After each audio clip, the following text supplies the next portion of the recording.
Sir Prashanth Neel దర్శకత్వంలో junior NTR హీరోగా నటిస్తున్న సినిమా నిన్న షూటింగ్ రామోజీ ఫిల్మ్ సిటీలో స్టార్ట్ అయింది సార్.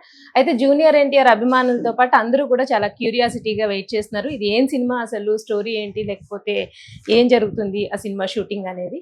మీకు నార్మల్గా మూవీస్ గురించి తెలుస్తూ ఉంటుంది కాబట్టి అసలు ఏంటి సార్ ఈ బడ్జెట్ ఏంటి? దీని బడ్జెట్ కూడా చాలా ఎక్కువ అని చెప్తున్నారు. సో అసలు దీని బడ్జెట్ ఎంత, అసలు ఏంటి సార్ ఈ మూవీ స్టోరీ ఏమై ఉండొచ్చు? జూనియర్ ఎన్టీఆర్ దేవర సినిమా తర్వాత ఆయన వార్ 2 సినిమా హృతిక్ రోషన్ హీరోగా వార్ 2 సినిమాలో విలన్ గా చేస్తున్న విషయం మన అందరికి తెలిసిందే. ఇప్పుడు కూడా ఆయన ఆ పనిలోనే ఉన్నాడు.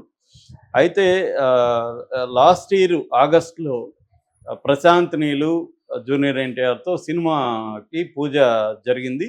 అయితే 6 నెలలుగా షూటింగ్ స్టార్ట్ కాలేదు. నిన్న రామోజీ ఫిల్మ్ సిటీలో షూటింగ్ స్టార్ట్ అయింది.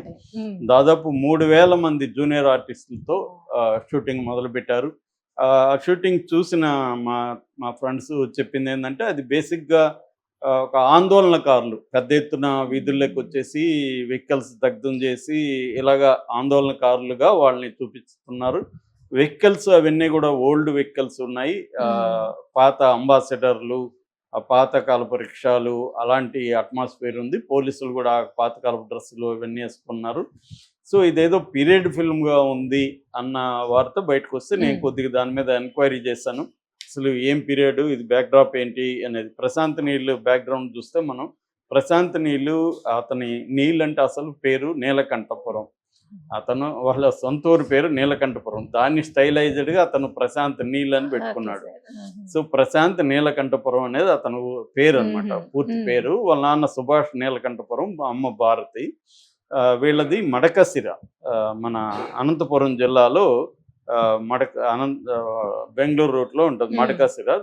అక్కడ నేటివ్ అనమాట. అక్కడ నుంచి వీళ్ళు బెంగళూరుకి షిఫ్ట్ అయిపోయారు. యాక్చువల్గా మన రఘువీరారెడ్డి గతంలో కాంగ్రెస్ పార్టీ నాయకుడు, ఇప్పుడు కూడా కాంగ్రెస్లోనే ఉన్నాడు. రఘువీరారెడ్డికి ఈయన కజిన్ అవుతాడు ప్రశాంత్. అట్లాగే శ్రీమురళిని కన్నడ ఫిల్మ్ ఇండస్ట్రీలో కూడా ఒక ఇంపార్టెంట్ హీరోస్లో ఒకడనమాట. ఆయన కూడా ఈయనకి బావ అవుతాడు. వీళ్ళ సిస్టర్ని అతను మురళి పెళ్లి చేసుకున్నాడు. సో ఈయన ఫస్ట్ ఫిల్మ్ కూడా మురళితోనే తీశాడనమాట. ఉగ్రం అనే సినిమా. ఈ మధ్య కూడా అది రీమేక్ తెలుగులో అయింది. సో ఉగ్రం అనే చిన్న బడ్జెట్లో అతనితో ఒక సినిమా తీశాడు. అది మంచి హిట్ అయింది, మంచి పేరు వచ్చింది దానికి. మంచి powerful action movie, crime. So దాని తర్వాత కేజీఎఫ్, హొంబలే ఫిల్మ్ వాళ్ళు చేశారు. కేజీఎఫ్ 1 and 2 2018 నుంచి 2022 దాకా 4 ఏళ్ల పాటు ఈ 1 and 2 తీశాడు. 2 అనేది విపరీతంగా హిట్ అయింది. కన్నడలో ఆల్ టైమ్ రికార్డ్స్ అనమాట. ఇప్పటివరకు హైయెస్ట్ గ్రాసర్ కన్నడలో కేజీఎఫ్ 2. దాని తర్వాత సలార్ 1 మన ప్రభాస్ చేశాడు. అది కూడా మంచి హిట్ అయింది. మామూలుగా ఆయన చూస్తే ఒక బ్యాక్గ్రౌండ్ ఎంచుకుంటాడు. ఇప్పుడు ఒక్కొక్క డైరెక్టర్కి ఒక సిగ్నేచర్ స్టైల్ ఉంటుంది. దాన్నే వాళ్ళు ఒక యూనివర్స్ అంటుంటారు, సినిమాటిక్ యూనివర్స్ అని. అలాగే ఈయన ఇదేంటంటే బ్యాక్గ్రౌండ్ ముందు ఒక పెద్ద బ్యాక్గ్రౌండ్ తీసుకొని, అది కూడా ఒక డార్క్ బ్యాక్గ్రౌండ్ థీమ్స్ ఉంటాయన్నమాట ఆయనది. మనం సలార్ చూస్తే మొత్తం బొగ్గు, అందరూ బొగ్గు పూసుకొని ఉన్నట్టు ఉంటారు. ఇదే అంతే. ఇప్పుడు ఇటువంటి బ్యాక్గ్రౌండ్ కూడా ఎన్టీఆర్ సినిమాకి కూడా ఈయన తీసుకున్నట్టుగా చెప్తాను. ఎన్టీఆర్ తెచ్చి పేరు ఇంకా పెట్టలేదు, డ్రాగన్ అని అంటున్నారు. ఆ పేరును బట్టి కూడా మనకు అర్థమవుతుంది. నేను చెప్తే, నేను బ్యాక్గ్రౌండ్ చెప్పినాక డ్రాగన్ ఎందుకు పెట్టబోతున్నారు కూడా మనకు అర్థమవుతుంది. అంటే ప్రతిదీ ప్రశాంత్ నీళ్ళు లాంటి వాళ్ళు ఏమంటే ప్రతిదీ ఒక మీనింగు, దానికి ఒక బ్యాక్గ్రౌండ్, ఒక థీము, ఇవన్నీ జాగ్రత్తగా చూసుకుంటారు అన్నమాట. సో ఇప్పటి వరకు ఏంటంటే ఎన్టీఆర్ 32 అని పిలుస్తున్నారు. దీన్ని ప్రొడ్యూసర్లు వచ్చి మైత్రి మూవీ మేకర్స్ ప్లస్ కళ్యాణ్ రాము ఎన్టీఆర్ ఆర్ట్స్, వీళ్ళిద్దరూ ఇంకొంతమంది కూడా ఇన్వెస్ట్ చేస్తున్నారు. ఎందుకంటే ఇది బిగ్ బడ్జెట్, ఎన్టీఆర్ కెరీర్లోనే ఇప్పుడు హైయెస్ట్ బడ్జెట్ అనమాట. 360 కోట్లు అని ఇప్పుడు చెప్తున్నారు. ఇప్పటి వరకు మనకు తెలిసిన కాస్టింగ్ కూడా ఎక్కువ లేరు. రుక్మిణి వసంత్ అని కన్నడ హీరోయిన్ అమ్మాయి, సప్తసాగరాలు దాటని తెలుగులో కూడా ఆమె డబ్బింగ్ సినిమా వచ్చింది కన్నడది. అందులో ఆమెకు మంచి పేరు వచ్చింది, అందంగా కూడా ఉంటుంది. తను చేయబోతున్నట్టుగా చెప్తున్నారు. అట్లాగే టోవినో థామస్ కేరళ యాక్టర్, ఆయన కూడా ఉండబోతున్నాడు అంటున్నారు. ఇంకా మామూలుగా అతని రెగ్యులర్ టీము భువన్ గౌడ, ఆయన కెమెరామెన్, ఆయనే పెట్టుకుంటాడు. ఇప్పుడు రాజమౌళికి కూడా అంతే కదా, ఒక కెమెరామెన్ని కంటిన్యూ చేస్తారు. అలాగా ఈయన కూడా అట్లాగే రవి బసూర్ బ్యాక్గ్రౌండ్ స్కోర్ ఎంత ఇంపార్టెంటో మనకు తెలుసు. ఈయన సినిమాల్లో అంతా బ్యాక్గ్రౌండ్ స్కోర్, హీరో ఎలివేషన్స్ అనేవి ప్రశాంత్ నీళ్ళు ట్రేడ్ మార్క్ అనమాట. హీరోని ఎలా ఎలివేట్ చేయాలనేది ఆయన ఒక డిఫరెంట్ స్టైల్లో ఎలివేట్ చేస్తాడు. ప్రతి 15 మినిట్స్కి ఒక హీరో ఇంట్రడక్షన్ లాగా ఉంటుంది. మామూలు సినిమాల్లో హీరో ఇంట్రడక్షన్ ఒకసారి ఉంటాయి, ఈయన ఎవరి 15 మినిట్స్ 20 మినిట్స్కి హీరో ఇంట్రడక్షన్ లాగా బిల్డప్ ఉంటుంది అనమాట. అది నచ్చింది జనాలకి.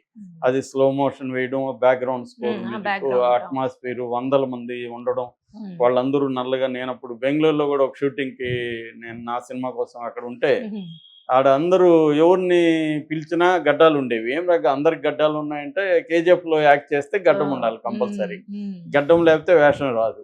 అలాగా ప్రతిదానికి ఆయన అనుకునే ఒక యూనివర్సల్, వాళ్ళ సినిమాటిక్ యూనివర్స్లో అందరూ ఏమేమి ఎట్లా ఉండాలి అనేది ఆయనకు ఒక రెగ్యులర్ ఇది ఉంది. ఇది కూడా అదే అనమాట. దీని బ్యాక్ డ్రాప్ వింటే మాత్రం షాకింగ్గా ఉంది. ఆ బ్యాక్ డ్రాప్ ఏంటంటే గోల్డెన్ ట్రయాంగిల్ అంటారండి. గోల్డెన్ ట్రయాంగిల్ అంటే 3 దేశాల మధ్య ఉండే ప్రాంతం. ఆ 3 దేశాలు ఏవేవి అంటే, ఒకటి థాయిలాండ్, రెండోది మయన్మార్, మూడోది లావోస్. అంటే థాయిలాండ్లో north west Thailand, north west అంటే తెలుగులో నైరుతి అనుకుంటున్నాను, if I'm wrong. So north east Myanmar, north east అంటే ఈశాన్యం, తర్వాత నార్త్ లావోస్. సో ఈ 3 ప్రాంతాల మధ్య దాదాపు 1,00,000 చదరపు కిలోమీటర్ల అటవీ ప్రాంతం ఉంటుంది. ఇక్కడ ఓపియంని పండిస్తారు. ఓపియం అంటే మత్తు మందు. ఓపియం దీని పాపీ అంటారు ఆ ప్లాంట్ని, ఫ్లవర్ ప్లాంట్ అది. ఈ ఓపియం ఫ్లవర్ పాపీ అనే ఒక ఫ్లవర్ ప్లాంట్ని పండిస్తారనమాట. దాని నుంచి దాన్ని రిఫైన్ చేస్తే హెరాయిన్ అవుతుంది. హెరాయిన్ బేస్డ్ డ్రగ్స్ అంతా కూడా ఈ ఓపియం ఫ్లవర్ ప్లాంట్ నుంచి వస్తుంది. నాకు గుర్తున్నంత వరకు అమెరికన్ గ్యాంగ్స్టర్ అని ఒక సినిమా ఉంటుంది, అది కూడా రియల్ గ్యాంగ్స్టర్ బేస్ చేసుకున్న సినిమా. నా ఫేవరెట్ హీరోల్లో ఒక ఆయన డెంజెల్ వాషింగ్టన్ సినిమా అది. సో దాంట్లో ఫ్రాంక్ లోకాస్ అనే గ్యాంగ్స్టర్ 1970s ఈ థాయిలాండ్లోకి వెళ్ళి ఈ గోల్డెన్ ట్రయాంగిల్లో ఈ పంట పండించే వాళ్ళతో డైరెక్ట్గా ఒప్పందం పెట్టుకొని అక్కడ నుంచి అమెరికన్ మిలిటరీ ఎయిర్ ఫోర్స్ విమానాలు గుండా అతను స్మగ్గిల్ చేస్తాడనమాట. అది బేసిక్ కథ. సో అది జరిగిందనమాట రియల్గా. అంటే 1960s మొత్తం ఓపిఎంకి వరల్డ్ క్యాపిటల్ వచ్చి ఈ గోల్డెన్ ట్రయాంగిల్. సో ఇక్కడ సెట్ చేస్తున్నాడు ఈ సినిమాని. సో అందుకని డ్రాగన్ అని పెట్టాడు. డ్రాగన్ అంటే మనకి చైనా ఇవన్నీ, డ్రాగన్ అనేది ఒక చైనా ఎనిమల్ కదా. సో అలాగా డ్రాగన్ అని పేరు పెట్టడానికి కూడా కారణం వచ్చి ఇదనమాట, ఈ బ్యాక్ డ్రాప్. సో 1960s బ్యాక్ డ్రాప్లో ఈ సినిమా ఉండబోతుంది. మొత్తం ఓపియం, ఈ పంట, దీనికి సంబంధించిన స్మగ్ల్డ్, ఇంటర్నేషనల్ క్రైము. ఇదేంటంటే ఇక్కడ రిఫైన్ అయినాక బ్యాంకాక్ వెళ్ళి బ్యాంకాక్ నుంచి ప్రపంచవ్యాప్తంగా వెళ్తుందనమాట. ముఖ్యంగా దీన్ని డాంకీ రూట్ అంటారు. డాంకీస్ అండ్ హార్సెస్ గుండా వేసుకునే కొండల్లో కారవాన్స్ అంటారు. డాంకీ కారవాన్స్ అండ్ హార్స్ కారవాన్స్ గుండా దీన్ని సప్లై చేస్తారు అనమాట. ఈ రూట్లలో ఇప్పటికి కూడా అక్కడ ప్రధానంగా ఏంటంటే మయన్మార్, మన మణిపూర్ అప్పుడు నేను చాలాసార్లు చెప్పాను, మణిపూర్ సమస్యకి ఒకానొక కారణం ఏంటంటే మయన్మార్లో ఉండే గ్యాంగ్స్ అంతా కూడా. మయన్మార్ అనేది అల్లకల్లోలంగా ఉన్న దేశం అనమాట. అక్కడ సివిల్ వార్ జరుగుతుంది. అందుకని వాళ్ళు ఏం చేస్తున్నారంటే బార్డర్లో ఉండే మణిపూర్లో ఉండే ట్రైబల్స్ దగ్గర, కుకీస్ వాళ్ళు ఎక్కువగా ట్రైబల్స్, ఆ ట్రైబల్స్ దగ్గర ఈ పంటలు పండించి దీన్ని స్మగుల్ చేసుకుంటున్నారు. సో అక్కడ సైన్యం ఇవన్నీ ఇన్వాల్వ్ అవుతుందన్నమాట. అట్లా ఇప్పుడు రకరకాల ఇంటర్నెట్ క్రైమ్లకు కూడా గోల్డెన్ ట్రయాంగిలే కారణం. మనకి ఇప్పుడు దాని ఏమంటారు, డిజిటల్ అరెస్ట్ అంటారు. మీకు సడన్గా ఫోన్ వస్తుంది, మీ ఆధార్ మీద 10 కోట్లు క్రైమ్ జరిగింది, మీరు డీటెయిల్ అరెస్ట్ అయ్యారని మీకు వస్తుంది. వాళ్ళు వీడియో కాల్ చేయమంటారు, వీడియో కాల్ చేస్తే పోలీస్ స్టేషన్ అన్నీ కనబడతాయి. ఇవన్నీ ఎక్కడంటే ఈ గోల్డెన్ ట్రయాంగిల్లో జరుగుతున్నాయి అన్నమాట. మనల్ని కిడ్నాప్ మనల్ని బలవంతంగా అక్కడికి తీసుకెళ్ళడం, ఉద్యోగాలు ఇస్తామని అక్కడికి మంచిగా తీసుకెళ్ళి అక్కడ నుంచి బలవంతంగా వాళ్ళని తెలుగులో మాట్లాడించేవాళ్ళు, హిందీ అయితే హిందీలో ఇలాగా పెట్టేసి చేస్తున్నారు. సో ఇది గోల్డెన్ ట్రయాంగిల్ చరిత్ర అనమాట. ఈ గోల్డెన్ ట్రయాంగిల్ బ్యాక్ డ్రాప్లో డ్రాగన్ సినిమా ఉండబో ఒక కొత్త అనుభవం అయితే వస్తుంది ఖచ్చితంగా. ఎందుకంటే మనకెవరికి ఈ చరిత్ర తెలియదు కాబట్టి ఆ బ్యాక్డ్రాప్ లో సినిమా అంటే ఖచ్చితంగా డిఫరెంట్ ఎక్స్పీరియన్స్ అయితే అవును సార్. వస్తుంది. ఇది నెక్స్ట్ 2026 సంక్రాంతికి రాబోతుందని కూడా రిలీజ్ అని కూడా చెప్పేశారు. ఇప్పుడు ఎన్టీఆర్ లేని యాక్షన్ సీన్లు ఇప్పుడు తీస్తున్నారు. దాని తర్వాత ఎన్టీఆర్ కూడా జాయిన్ అవుతాడని